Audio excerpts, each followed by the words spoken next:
ನಮಸ್ಕಾರ, ರಾಜ್ ನ್ಯೂಸ್ ಕನ್ನಡ ಡಿಜಿಟಲ್ಗೆ ಸ್ವಾಗತ. ನಾನು ವಿನುತಾ ಎಚ್.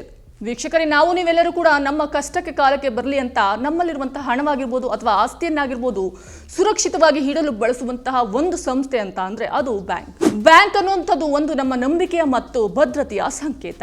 ಮಲ್ಲೇಶ್ವರಂನ ಶಾಖೆಯಾಗಿರುವಂತಹ ಕೆನರಾ ಬ್ಯಾಂಕ್ನಲ್ಲಿ ರವಿ ಎನ್ನುವಂತಹ ಮ್ಯಾನೇಜರ್ ಬರೋಬ್ಬರಿ 41 ಗ್ರಾಹಕರಿಗೆ ವಂಚಿಸಿ 30 ಕೋಟಿಗೂ ಅಧಿಕ ಹಣವನ್ನು ದೋಚಿ ನಾಪತ್ತೆಯಾಗಿದ್ದಾರೆ. ಇನ್ನು ವೀಕ್ಷಕರೇ, ಈ ಒಂದು ಬ್ಯಾಂಕ್ ಮ್ಯಾನೇಜರ್ ತನ್ನ ಗ್ರಾಹಕರಿಗೆ ಹೇಗೆ ವಂಚಿಸಿದ್ದ ಅಂತ ನೋಡೋದಾದ್ರೆ, ತನ್ನ ಬಳಿ ಬಂದಂತಹ ಗ್ರಾಹಕರಿಗೆ ತನ್ನ ಕಷ್ಟವನ್ನ ಹೇಳ್ಕೊಳ್ಳುವ ಮೂಲಕ ಅವರ ಹೆಸರಿನಲ್ಲಿ ಚಿನ್ನದ ಲೋನ್ ಅನ್ನ ಮಾಡಿ ತನ್ನ ಖಾತೆಗೆ ಹಣವನ್ನ ವರ್ಗಾಯಿಸಿಕೊಂಡಿದ್ದಾರೆ. ಇದು ಕೇವಲ ಹಣದ ವಿಚಾರವಲ್ಲ, ನಮ್ಮ ನಂಬಿಕೆಗೆ ಬಿದ್ದಿರುವಂತಹ ಹೊಡೆತದ ವಿಚಾರ. ವೀಕ್ಷಕರೇ, ಮೋಸ ಹೋಗುವವರು ಇರುವವರೆಗೂ ಕೂಡ ಮೋಸ ಮಾಡುವವರು ಇದ್ದೇ ಇರ್ತಾರೆ. ಹಾಗಾಗಿ ಇನ್ನು ಮುಂದೆಯಾದ್ರೂ ನಾವು ನಿಮ್ಮೆಲ್ಲರೂ ಕೂಡ ಎಚ್ಚರಿಕೆಯಿಂದ ಇರುವಂತದ್ದು ಅನಿವಾರ್ಯ.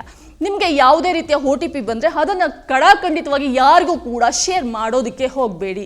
ಮತ್ತೆ ಇನ್ನೊಂದು ವಿಚಾರ ವೀಕ್ಷಕರೇ, ಈ ಕೂಡಲೇ ನಿಮ್ಮ ಆಸ್ತಿ ಪತ್ರ ಅಥವಾ FD ಯಾವ ಬ್ಯಾಂಕಿನಲ್ಲಿದೆ ಅದು ಸುರಕ್ಷಿತವಾಗಿದೆಯಾ ಅನ್ನೋದನ್ನ ಒಮ್ಮೆ ಕ್ರಾಸ್ ವೆರಿಫಿಕೇಶನ್ ಅನ್ನ ಮಾಡಿ ಅಂತ ಹೇಳ್ತಾ, ಇಂತಹ ಮತ್ತೊಂದು ವಿಶೇಷ ಕಾರ್ಯಕ್ರಮಕ್ಕಾಗಿ ನಿರಂತರವಾಗಿ ನೋಡ್ತಾ ಇರಿ ರಾಜ್ ನ್ಯೂಸ್ ಕನ್ನಡ ಡಿಜಿಟಲ್. ಹಾಗೆ ಲೈಕ್ ಮಾಡಿ, ಶೇರ್ ಮಾಡಿ, ಕಮೆಂಟ್ ಮಾಡಿ, ಸಬ್ಸ್ಕ್ರೈಬ್ ಆಗೋದನ್ನ ಮರಿಬೇಡಿ.